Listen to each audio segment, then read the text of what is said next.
또 하나가 이제 자살과 관련된 상황인데요.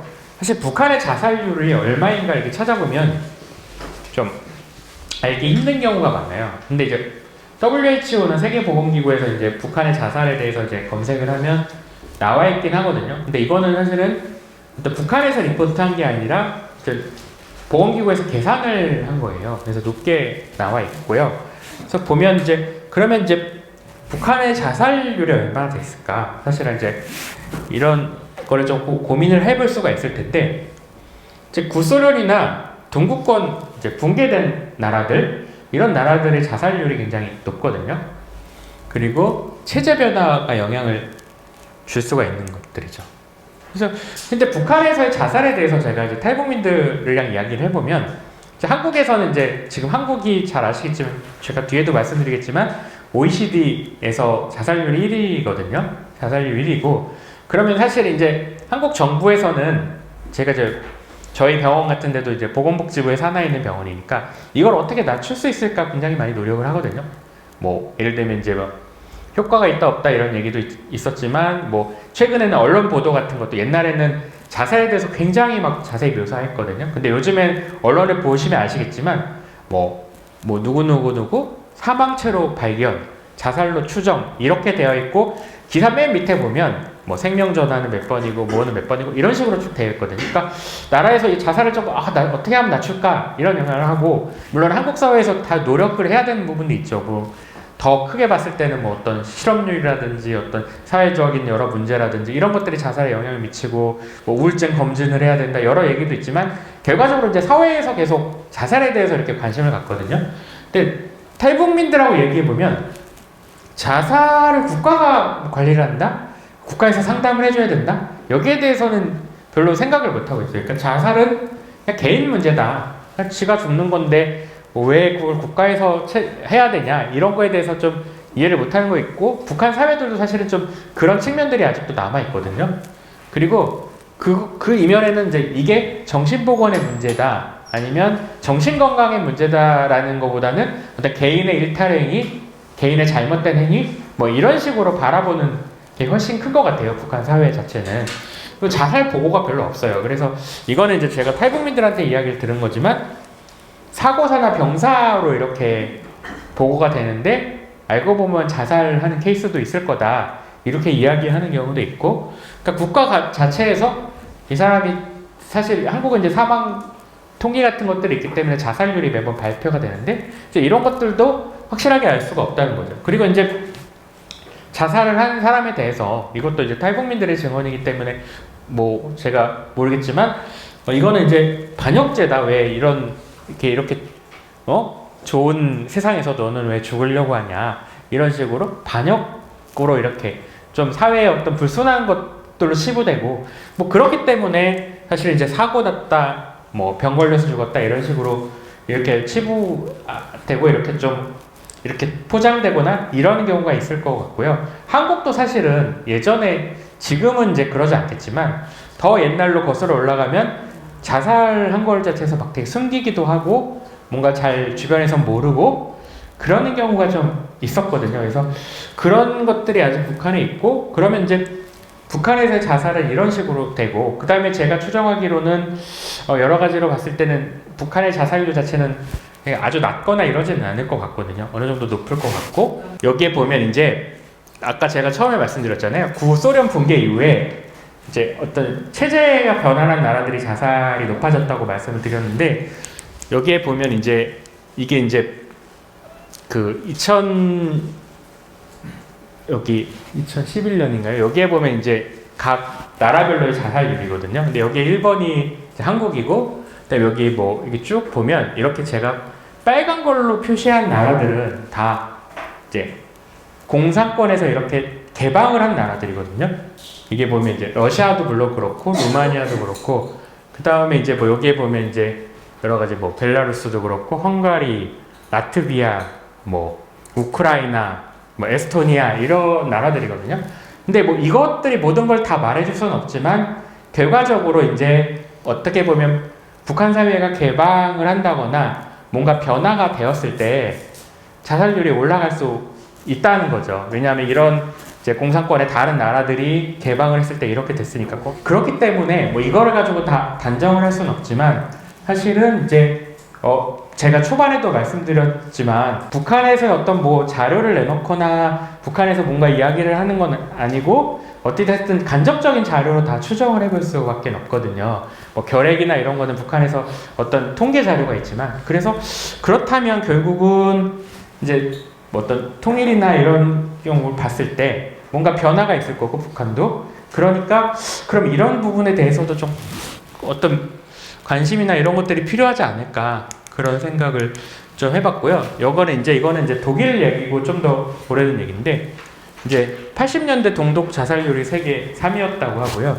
그 다음에 이제 동독이 높다가 2004년에 동서독 자살률이 거의 좀 유사했었고 이제 통일 이후에 이제 좀 자살률이 감소됐다 이렇게 얘기를 하고 있는데 사실 이제 서독 같은 데는 자살률이 높지 않았던 데고 사실 이제 좀 걱정되는 부분은 이제 사실 한국은 지금도 자살률이 높은데 뭔가 이런 교류나 이런 상황에서도 그런 것들이 또 영향을 받지 않을까 좀 그런 부분도 사실 저는 좀 걱정이 되는 상황이고요. 그 다음에 이제 이것도 자꾸 자료가 없으니까 독일 이야기를 할 수밖에 없는데요.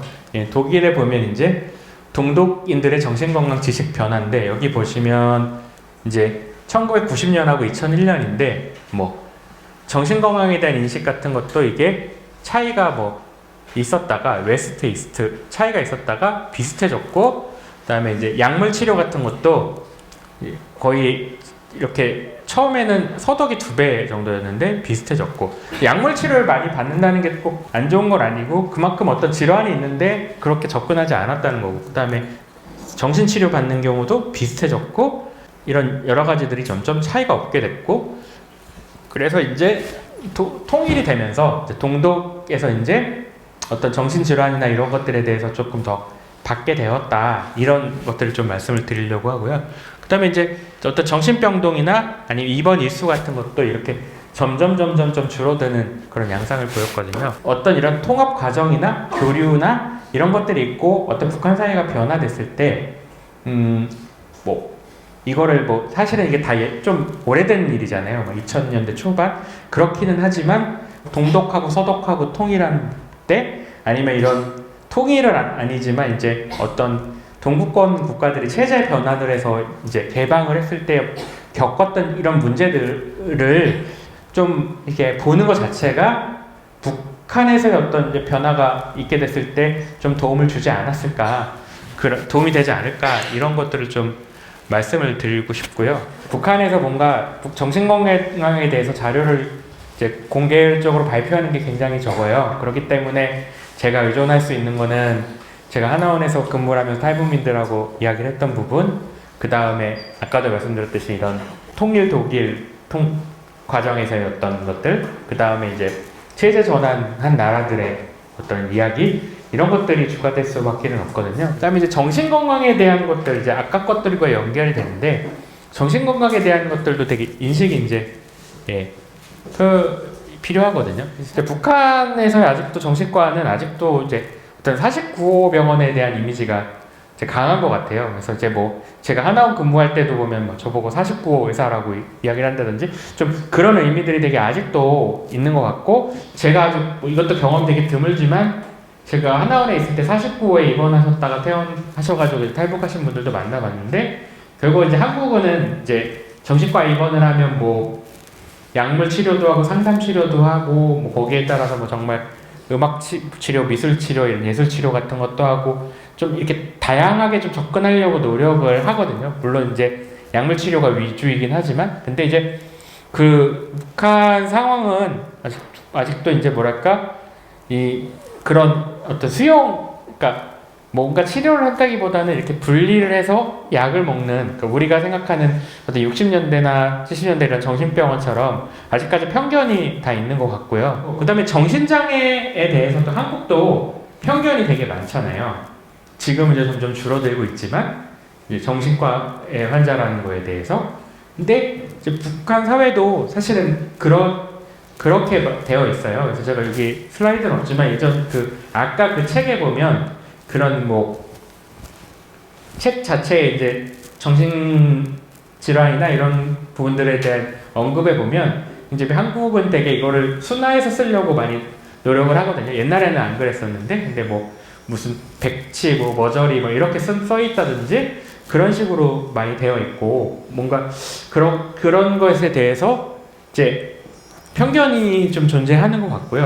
한국도 사실은 예전에 그랬었거든요. 정신과 하면은 되게 산속에 있고, 지금도 산속에 있지만, 그러고 뭔가 이제 사회에서 뭔가 이렇게 격리해서 이렇게 둔다는 의미가 컸잖아요. 지금은 좀 한국도 좀 달라지고는 있지만, 그래서 이거는 이제 뭐 어떤 일반적인 이제 사회주의 국가에서의 정신질환자 관리인데요. 이게 보면 정신장애인의 치료라기보다는 어떤 사회 안전, 그러니까 사회 안전이라는 거는 이제 격리하거나 이제 좀 단절하는 목적을 더 크게 갖췄다는 거죠. 그래서 인력 부족하고, 한국도 옛날 상황에 똑같잖아요. 외곽 지역에 대형 병원 중심에 이렇게 입원하는 것들을 이제 많이 했고, 사실 이제 한국은 이제 탈원화해서 자꾸 지역사회로 복귀해야 된다. 그 다음에 지역사회에서 복지관이나 뭐 정신건강 복지센터나 뭐 어떤 그룹홈이나 이런 것들을 확충해야 된다는 식으로 계속 가고 있거든요. 사실은 이제 외래라든지 입원하지 않는 치료. 한국은 자꾸 이제 그런 쪽으로 좀 가려고 뭐 국가인권위원회나 인권단체나 환자단체에서 불필요한 입원을 자꾸 막고 지역사회로 돌아가라는 식으로 환자단체들이 막 목소리를 많이 내고 있거든요. 그래서 그런 치료 같은 것들이 부족하고, 그 다음에 이제 일반 건강관리체제랑 정신건강관리체제의 분리. 그러니까 우리는 사실은 이제 병원들에서 일반 정신건강의학이라든지 정신과라든지 이런 것들이 좀 이제 통합적으로 가는 측면들도 있잖아요. 근데 굉장히 분리되어 있고, 그래서 이제 보면 이제 과수용하고요. 그래서 이제 보면 이제 통일 이후에 정신장애인들이 이제 이런 게 통합되면서, 아까 동독에서 이런 이야기를 드렸었잖아요. 만성 병원들이 점점 축소되고, 왜냐면 이제 서독 모델을 따라야 되니까 서독에서는 이제 입원보다는 이제 지역사회 복지관이라든지 이런 데서 정말 이렇게 하고, 한국에서 지금 뭐 문재인 정부가 하는 커뮤니티 케어 같은 것도 그런 거잖아요. 자꾸 병원에다 두지 말고 커뮤니티에서 이제 치매 환자들도 돌보고, 이렇게 병원 밖으로 해서 사회적 입원이라고 하는, 그러니까 돌볼 사람이 없어서 병원에 두는 이런 것들을 좀 하자. 그리고 이제 사회복지 시설을 더 늘리자, 이런 식으로 가고 있잖아요. 그런 식으로 이제 서양도 이렇게 해가지고 입원 일수도 줄이고 정신과 병동도 줄이고 이렇게 했었는데, 그럼 결국은 이제 나중에 이제 통일 이후에 대해서는, 만약에 통일 이후라든지 통합이 되고 북한 사회가 좀 변화가 있다 보면 이런 지역사회 복귀라든지 이런 이슈가 이제 북한에서도 나올 수가 있다는 거죠. 그래서 그렇게 되면 이제 정신과 병동의 폐쇄, 그다음에 이제 뭐 한국도 이렇게 자꾸 탈수용을 막 강조하게 되면 뭐 노숙자가 양산된다, 이런 반대하는 쪽에서 그런 얘기를 하거든요. 그래서 이런 부분, 그 다음에 이제 그러면 돈이 사실 더 많이 들거든요. 왜냐하면 복지 시설을 다 짓는 것들이 더 바람직한 방향이긴 하지만 돈이 더 많이 들고, 결국은 이제 어떤 병원에서 수용하는 게 적게 돈이 드는 방향이거든요. 그래서 그런 부분들, 그러니까 북한에 지금 49 병원에 있는 사람들을 어떤 재활을 해서 지역사회로 뭔가 보내는 그런 어떤 변화가 이루어진다면 이런 것들을 어떻게 해야 될까? 그 다음에 재활시설을 뭐 북한에도 필요하면 얼마나 어떤 것들이 많이 필요할까? 복지관들은 어떻게 필요할까? 그 다음에 이제 외래라든지 단기적으로 입원해서 치료하는 그런 병동들은 어떻게 확충돼야 될까? 이런 부분들도 하나의 어떤 이제 통일 이후, 그 다음에 이제 북한의 변화가 됐을 시점에서의 어떤 고려해야 될 점이라는 거죠. 그리고 이거 장애인에 대해서는 아마 앞 시간인가 했었던 것 같고, 여기 NKDB에서 나온 자료들도 있는 것 같은데요. 사실 이제 장애인에 대한 편견이 당연히 있는데, 장애인 중에서도 저는 이제 정신건강의학과 의사니까 신체장애인하고 정신장애인하고는 좀 또 편견을 대는 게 있거든요. 왜냐면 장애인 무슨 그런 복지과에서 정신장애인은 또 따로 이렇게 분리가 돼요. 그래서 좀 그런 측면이 있고, 그리고 이제 어떤 장애에 대해서는 뭔가 어떤 이렇게 좀 뭐랄까 이제 노동력을 제공하지 못한다, 이런 측면으로도 많이 바라보는 측면이 있고, 정신장애인은 거기에서도 또 소외가 되거든요. 그렇기 때문에 이제 그런 상황, 이제 사회주의 국가에서의 장애인에 대한 문제, 그 다음에 이제 문화적인 이야기를 조금 드리려고 하거든요. 그러니까 예를 들면 이제 먼저 이것도 결국은 독일 이야기를 할 수밖에 없는데 독일에서도 통일 독일 이후에 이제 문화적인 갈등이나 이런 것들이 있었거든요. 그리고 이제 한국 내에서도 이제 탈북민들과 이제 기존 남한 주민들하고 갈등 같은 것도 있을 수도 있고, 그 다음에 이제 남북 통합 이후에 뭐 편견이나 이런 것들이 존재할 수가 있는 거죠. 그래서 이것도 이제 서울대학교 통일평화연구소의 통일의식 조사인데, 이제 통일이 이제 필요하다, 필요하지 않다, 여기에 대해서도 이제 뭔가 부정적인 인식도 있고, 이제 북한에 대한 부정적인 인식도 이제 증가되는 거죠. 근데 이제 북한에 대한 부정적인 인식이 결국은 탈북민들한테까지도 이렇게 올 수가 있고, 결국은 이게 뭔가 사회 통합이나 이런 데서 좀 안 좋은 영향을 미칠 수 있는 그런 측면들이 있고요. 이제 이거는 이제 북한하고 남한의 사진이잖아요. 인공위성에서 보는 거. 근데 이거는 이제 동베를린하고 서베를린이 여기는 이제 통일이 됐잖아요. 통일이 돼서 이제 불이 여기도 이제 다 이렇게 통일이 되면 이 불이 들어오겠죠. 근데 자세히 보면 이 왼쪽 불하고 오른쪽 불하고 다르거든요. 그게 왜 다르냐 하면 동독이랑 서독이랑 어떤 가로등을 하는 그 등의 어떤 전구가 다른 거를 만들었다 그래요. 그래서 이 켰을 때 보면 이게 딱 베를린, 동베를린하고 서베를린 이제 나중으로 되면 이게 결국은 이제 바뀌어가지고 다 똑같은 색깔이 되겠지만 이런 식으로 이제 변하고 있다고 하거든요. 그래서 그만큼 이렇게 문화가 굉장히 어떤 융합되거나 섞이기에는 좀 어려운 측면들이 있는 것 같고요. 그리고 이거는 이제 최근 2011년 거긴 한데 이제 인컴이 소득이 어떻게 되냐, 여기가 이제 이스트가 동독 원래였던 지역, 원래 서독이었던 지역을 보면 서독이었던 지역이 소득 수준이 훨씬 더 높고요. 그 다음에 인구도 서독 쪽에 훨씬 더 많이 모여 살거든요. 그러니까 아마도 이제 동독에 살던 분들이 이쪽으로 이렇게 이주를 하기도 하고, 여기가 점점 더 큰 도시들이 많고, 이렇게 해서 이제 지역 불균형이 독일도 있는 거거든요. 이거는 이제 굿바이 레닌이라는 영화거든요.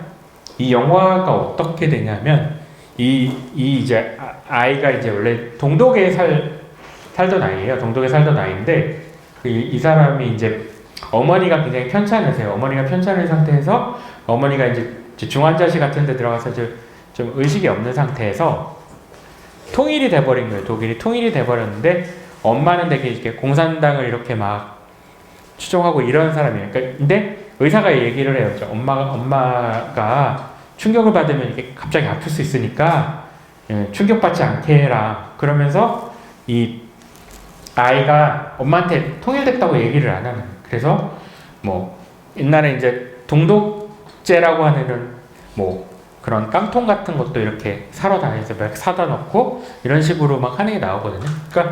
그러니까 이제 뭐라고 하냐 보면 결과적으로 이렇게 어떤 통일이 된다거나 뭔가 이렇게 돼도 결과적으로 어떤 사실은 이제 그 시절을 그리워하는 사람들도 있을 거고, 그게 뭐 좋던 나쁘던 간에 그러면 이제 그런 것들이 결국은 이제 어떤 문화적인 스트레스, 어떤 그런 것들을 작용할 수 있고, 그렇다면 이제 그런 상황에서 이제 통합을 한다면 사실은 이제 결과적으로는 이렇게 차이, 뭐 이런 차이, 뭐 동독에서도 이런 차이가 있는데 여기서 생기는 그런 편견들이나 아니면 어떤 문화적인 그런 차이 같은 것들이 이제 한국하고 이제 북한하고 사이에서도 뭔가 이제 나타날 수가 있을 것 같고, 이런 것들이 결국은 이제 스트레스를 작용하고 그럼 또 정신건강에 어떤 문제로 작용을 할 수가 있다는 거죠. 그래서 거기에 대한 것들도 좀 대비가 필요하다고 볼 수 있고요. 그리고 또 독일을 보면